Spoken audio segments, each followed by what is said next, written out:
RSS की विचारधारा क्या? देश के लिए मरना ही आरएसएस की विचारधारा। आरएसएस के 4 लोगों का नाम बताओ जो वंदे मातरम नारा लगा के जेल गए, उनका नाम बताओ आप। 4 लोगों का नाम बताओ आप, अपने 4 पुरखों का नाम आप बताओ। आप नहीं बता सकते क्योंकि आजादी के आंदोलन में आपका कोई इतिहास नहीं, आजादी के आंदोलन में आपका कोई इतिहास नहीं, यही आपकी कुंठा है। तो इसलिए कभी आप कहते हो सरदार वल्लभ भाई पटेल आपके हैं। अरे भैया, सरदार वल्लभ भाई पटेल ने आरएसएस के ऊपर बैन लगाया था, यह रिकॉर्डेड हिस्ट्री है। और जब 18 महीने जेल में रखा गया आरएसएस के लोगों को राष्ट्रपिता महात्मा गांधी की हत्या के अपराध में, जब उनको छोड़ा गया, बैन हटाया गया, तो उसमें शर्त लगाई कि आप राष्ट्रीय ध्वज को मानेंगे, यानी कि आप तिरंगे झंडे को भी नहीं मानते थे। आपने 52 साल तक हिंदुस्तान का तिरंगा झंडा आरएसएस के मुख्यालय पे नहीं फहराया सर, नहीं फहराया।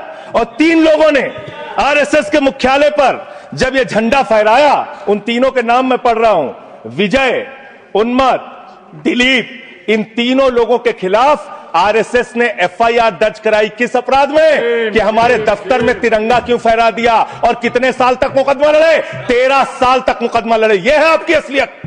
आप तिरंगे का विरोध करते हैं, भारत के राष्ट्रीय ध्वज का विरोध करते हैं। जो लोग तिरंगे और राष्ट्रीय ध्वज का विरोध कर सकते हैं वो भारत माता के सच्चे सपूत नहीं है, वो नहीं है हमारे निगाह में। और मैं आपको बताता हूं सर, ये है 28 दिसंबर 1949 का ऑर्गेनाइजर पत्र। इसको भी रखूंगा क्योंकि आज गृह मंत्री जी और लीडर ऑफ द हाउस दोनों कह के गए रिकॉर्ड पे सारी चीजें आनी चाहिए, इसको रिकॉर्ड पे रखना चाहिए। इतिहास देश को पता चलना चाहिए किन लोगों ने देश के साथ गद्दारी की, किन लोगों ने तिरंगे का विरोध किया, किन लोगों ने राष्ट्रगान का विरोध किया। आपको ये पढ़ के सुनाना चाहता हूं, ये ऑर्गेनाइजर है, क्या लिख रहा है। What is the moral sanction behind government's choice of Jan Gana Man except that it can be made an item of entertainment? आप राष्ट्रगान का विरोध कर रहे हैं, आप भारत के राष्ट्रगान का विरोध कर रहे हैं। आपके मुख्य पत्र में भारत के राष्ट्रगान का विरोध लिखा गया है। इसके लिए भारत के प्रधानमंत्री को और पूरी की पूरी भारतीय जनता पार्टी को, जो अपने आप को आरएसएस को अपना आदर्श मानती है, पूरे देश से माफी मांगनी चाहिए। यह रिकॉर्ड पे लाऊंगा सर, इसको रख लीजिएगा, ये रिकॉर्ड पे रखा जाए।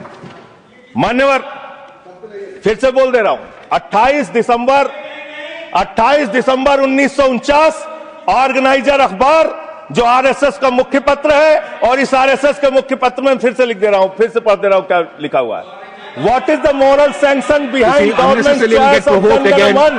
Unnecessarily it will get provoked. It can be made an item of entertainment. Please continue. ये लिखा Sanjay ji, unnecessarily provoke. Continue. Sir,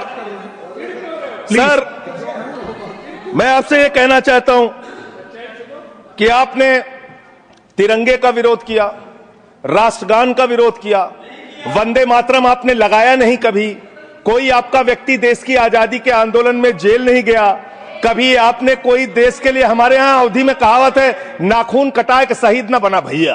तू तो नाखूनों नहीं कटाया भैया, बिना नाखून कटाए शहीद बना चाहता है, बिना नाखून कटाए शहीद। ऐसे काम नहीं चलेगा सर। जिन्ना के साथ आपके कितने गहरे और मधुर संबंध थे, क्या इस देश के लोगों को पता है? नहीं पता, मैं बताता हूं। श्यामा प्रसाद मुखर्जी जी फजलुल हक की गवर्नमेंट में फाइनेंस मिनिस्टर थे, और फाइनेंस मिनिस्टर रहते हुए उन्होंने अंग्रेज गवर्नर को चिट्ठी लिखी थी। आपने भारत छोड़ो आंदोलन के खिलाफ आपके नेता, जनसंघ के पहले राष्ट्रीय अध्यक्ष और तत्कालीन गवर्नमेंट में जो वित्त मंत्री थे, उन्होंने चिट्ठी लिखी अंग्रेज गवर्नर को और कहा कि भारत छोड़ो आंदोलन, जो हिंदुस्तान के क्रांतिकारियों का आंदोलन था, जो देश की आजादी का आंदोलन था, वो आंदोलन कुचल देना चाहिए, खत्म कर देना चाहिए। यह है रिकॉर्डेड हिस्ट्री आपकी। ये आपको, आपके बारे में पूरे देश को पता रहना चाहिए। अब जिन्ना, हाँ, इसको भी सभा के पटल पर रखूंगा। जिन्ना और आपके रिश्ते क्या थे? कितने मधुर रिश्ते थे। एक राज्य में सरकार नहीं बनाई मान्यवर इन्होंने, नॉर्थ वेस्ट फ्रंटियर, सिंध प्रांत और फजलुल हक की गवर्नमेंट। फजलुल हक वो शख्स है जो पाकिस्तान बनने के बाद वहां की सरकार का गृह मंत्री बना।